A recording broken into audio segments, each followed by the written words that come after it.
Salam jumpa kembali Bapak Ibu dan Saudara-saudara.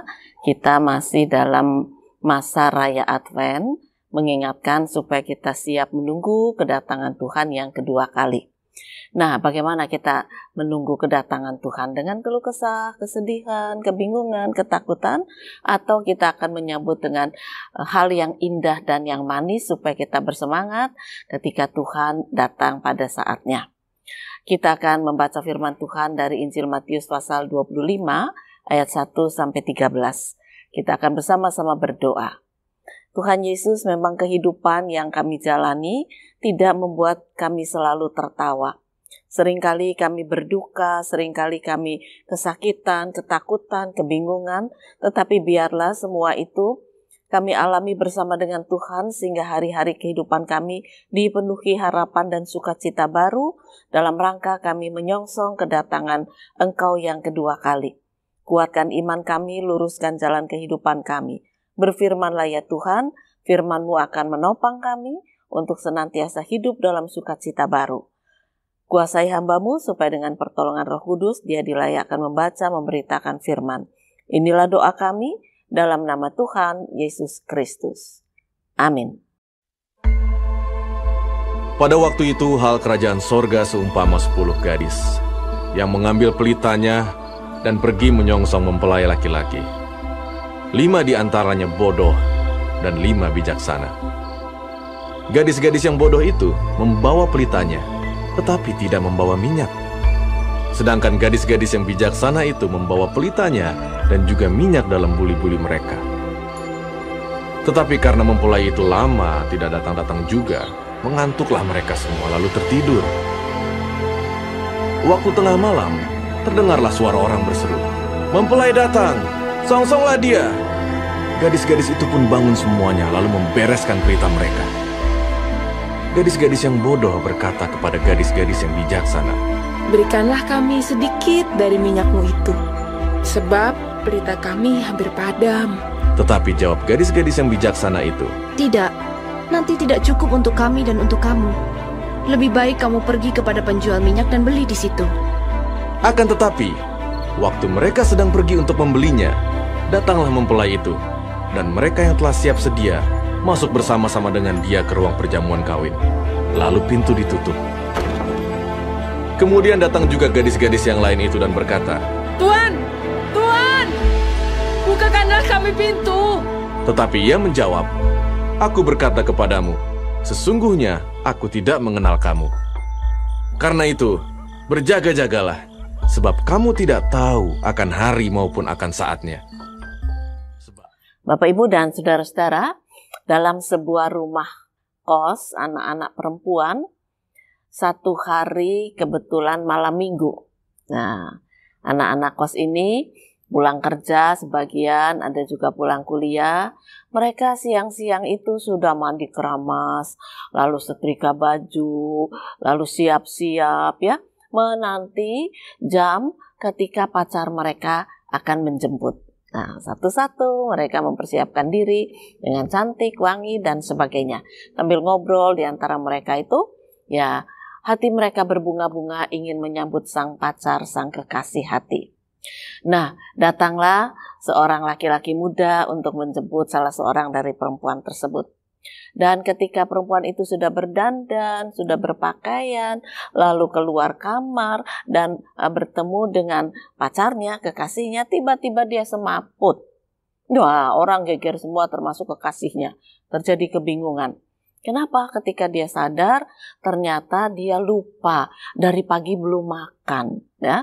Karena dia senang sekali menyiapkan diri untuk menyambut sang kekasih hati, sampai melupakan dirinya tidak makan. Akibatnya ya setelah sadar dia tetap merasa kesakitan, tidak nyaman, akhirnya ya sudah dibawa ke rumah sakit, tidak jadi pacaran, malah ke rumah sakit. Satu ya. Kemudian yang satu lagi, nah ini juga mempersiapkan diri dengan sungguh-sungguh, lalu ketika pacarnya, kekasihnya mengatakan, "Tunggu ya, aku agak telat sedikit." Dia ketiduran. Lalu ketika kekasihnya datang lihat ceweknya lagi tidur pules, ya ditinggal pulang sudah, ya digugah-gugah, dibangunin, kayaknya berat sekali. Ya sudah ditinggal pulang. Nah, itu gambaran ketika ya orang menunggu tetapi tidak pernah menyiapkan segala sesuatu dengan baik. Sama seperti firman Tuhan menggambarkan ada 5 gadis bijak dan 5 gadis bodoh. Yang bodoh itu tidak menyiapkan apa-apa, sementara yang bijak mempersiapkan dengan baik, sehingga ketika sang mempelai datang, ya mereka siap walaupun harus menunggu entah berapa lama waktu yang mereka pakai. Tapi selalu mereka siap, akhirnya mereka masuk ke dalam perjamuan pernikahan. Inilah indah dan manis. Lalu cerita anak kos tadi belum selesai, karena di antara mereka juga ada seorang perempuan lain yang menunggu kekasihnya datang. Nah, ketika dia masih nunggu, tiba-tiba hujan datang dan lampu mati. Lalu lewat telepon, kekasihnya juga mengatakan, tunggu ya, di sini hujan lebat, lalu kondisi lampu juga mati, padam, ya. Jadi jalan agak macet. Ya, yang cewek bilang sama, di sini juga masih hujan, tunggu aja dah agak reda. Nanti kalau sudah reda baru kamu jalan ya. Tuh, ya. Lalu cewek itu berpikir mau apa ya? Lampu listrik padam, hujan lebat, apa mau tidur? Nah, kalau tidur kayak temannya tadi ditinggal tuh sama pacarnya. Lalu dia bilang, saya pergi ke dapur saja, saya punya emergency lamp, saya masak aja dah. Saya punya sedikit nasi, nanti saya bikin nasi goreng, kalau pacar saya datang saya ajak makan. Ya, tentu dia kedinginan, habis hujan-hujanan, apalagi lampu padam, wah kita bisa makan nasi goreng bersama. Itu gambaran, bayangan, impiannya. Dan gadis itu melakukan tugasnya, ya, keinginannya. Dia masuk ke dapur dengan emergency lamp yang dia punya. Dia masak nasi goreng sampai selesai. Dia cuci semua. Lalu begitu dia selesai, pacarnya datang. Wah, gembira dia. Nggak lama lampunya nyala.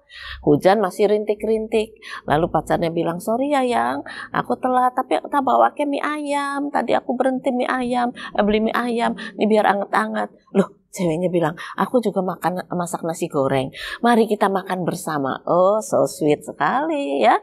Jadi gambarannya sangat menarik. Kenapa? Karena si cewek ini menyiapkan nasi goreng buat kekasihnya, si pria juga menyiapkan mie ayam buat kekasihnya. Lalu mereka makan bersama. Hujan masih rintik, lampu ternyata nyala sebentar ya, listriknya nyala sebentar, mati lagi. Tetapi mereka menghadapi dengan kesukacitaan karena kesiapan hati-hati yang mereka lakukan dengan hikmat, dengan sungguh-sungguh berdasarkan hikmat cinta kasih.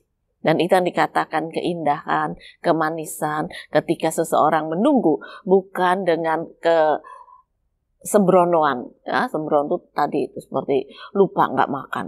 Sembrono itu tadi seperti ketiduran.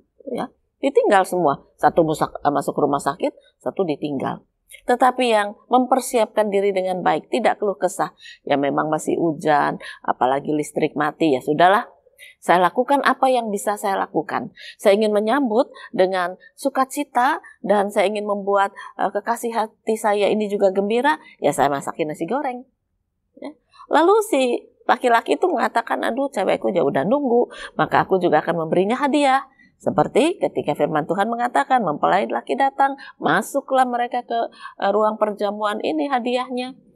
Nah, Bapak Ibu dan saudara-saudara, dalam rangka Advent, bagaimana sikap kita ini menyambut kedatangan Tuhan? Mana yang ada pada diri kita? Penuh kerja keras, lupa sampai kita tersakiti atau kita jatuh sakit. Penuh kerja keras sampai kita lelah dan kita ngantuk. Penuh kerja keras tetapi dengan hikmat, dengan cinta kasih yang melimpah kepada Tuhan sehingga kita terus berharap, tidak menjadi lelah, tidak menjadi lesu, karena kekuatan yang ada pada diri kita, kita persiapkan dengan sungguh-sungguh. Mari kita sambut kedatangan Tuhan. Jadilah gadis-gadis yang bijak, yang merasakan indah dan manisnya berjumpa dengan Tuhannya. Kita semua tentu ingin berjumpa, jadi nikmatilah kehidupan ini dengan indah dan manis. Selamat berjuang, selamat merayakan Advent, Tuhan memberkati firman-Nya. Amin. Mari kembali kita akan berdoa. Tuhan Yesus, biarlah di tengah perjuangan hidup yang belum berhenti, bahkan mungkin makin bertambah. Kami tidak makin kecewa, tetapi kami makin bersuka cita menyongsong kedatangan Tuhan. Dengan kekuatan hikmat dari Tuhan, pimpinan Roh Kudus, kami dimampukan untuk terus berjaga-jaga, sehingga ketika Engkau datang, kami semua dalam keadaan siap. Kiranya Roh Kudus-Mu berkarya. Inilah doa kami dalam nama Tuhan Yesus Kristus. Amin. Gelap sedang berlalu.